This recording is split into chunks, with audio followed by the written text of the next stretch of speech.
এই মুহূর্তে যারা দেশ এবং দেশের বাইরে থেকে আমার চ্যানেলের সাথে সংযুক্ত আছেন এবং পরবর্তীতে আমার আলোচনাগুলো শুনবেন, সবাইকেই অভিনন্দন জানিয়ে আজকের আলোচনা শুরু করছি। আজকে আমার আলোচনার বিষয়বস্তু হচ্ছে, আপনার মালিকানা জমি কাউকে কোনো কন্ট্রাক্ট অর্থাৎ চুক্তি ছাড়া আপনি কি তাকে বসবাস করতে দিয়েছেন, বা আপনি কি কাউকে চাষাবাদ করতে দিয়েছেন? সেই ক্ষেত্রে আপনাকে খুবই সমস্যা করছে যে আমি এখন এই জমি ছাড়বো না, বা সে একটি অধিকার তৈরি করেছে, সেই মুহূর্তে কি করবেন? এছাড়া সরকারি জমি, সরকারি ভিপি জমি, এপি জমি বা অন্য কোনো সরকারি স্বার্থ সংশ্লিষ্ট জমি আপনি সরকারি অফিস থেকে ডিসিআরের মাধ্যমে কি ইজারা নিয়ে নিজে মালিকানা দাবি করছেন? সেই ক্ষেত্রে আপনার এটা কিভাবে আপনার মালিকানা বা সত্ত্ব আসলে প্রচারিত হবে কিনা, এই বিষয়ে আজকে আমার আলোচনা।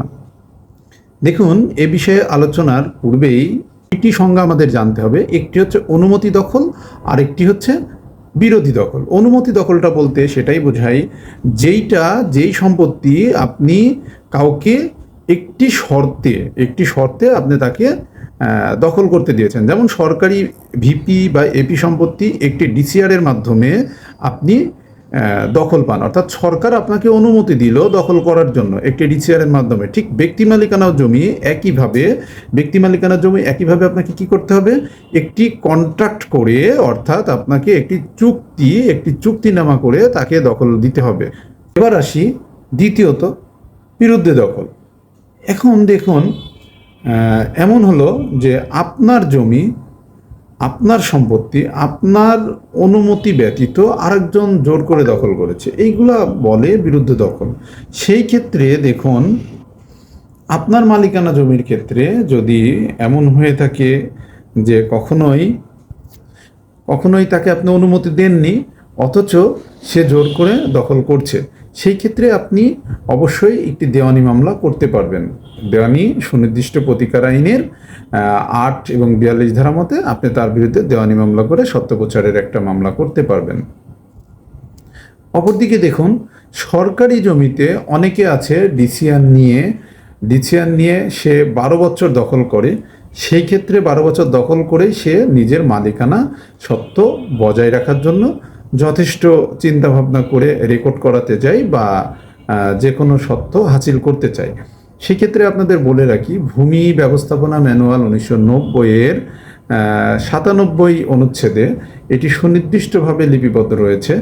যদি কেউ এইভাবে 12 বছর দখল করে, কখনোই কেউ এই ধরনের সত্ত্ব করতে পারবে না। তবে সরকারি জমি যদি কেউ বিরুদ্ধ দখল হয়, সেই ক্ষেত্রে আপনাকে কি করতে হবে? অবশ্যই 60 বছর, আপনাকে 60 ইয়ার, হ্যাঁ, অবশ্যই আপনাকে দখল করতে হবে। তো এই 60 বছর দখলের পরে আপনি কি করতে পারেন? আপনি অবশ্যই সেই মুহূর্তে আপনি মালিকানার জন্য বিভিন্ন কোর্ট বা বিভিন্ন জায়গায় আপনি মামলা বা বিভিন্ন ধরনের আপিল বা আপত্তি বিভিন্ন কিছু করতে পারেন, বিশেষ করে মামলাই করতে পারেন। তো সেই ক্ষেত্রে দেখুন, আমরা 12 বছর দখল করে কখনো জানি কোনোভাবে সরকারি কোনো সম্পত্তি নিজের বলে দাবি না করি, বা নিজের কোনো সত্ত্ব বলে প্রচার না করি। তবে আপনাকে যদি 60 বছর দখল করেন, সেই ক্ষেত্রে মামলার যদিও একটা সুযোগ রয়েছে, তবে সেটা আপনার সত্ত্ব থাকবে কিনা, হ্যাঁ, এটা আপনার বুঝবে উচ্চ আদালত। বা যদিও 60 বছর কেন, আপনি 60 বছর দখলের পরেও সরকারি জমি আসলে নিজের কখনোই হয় না।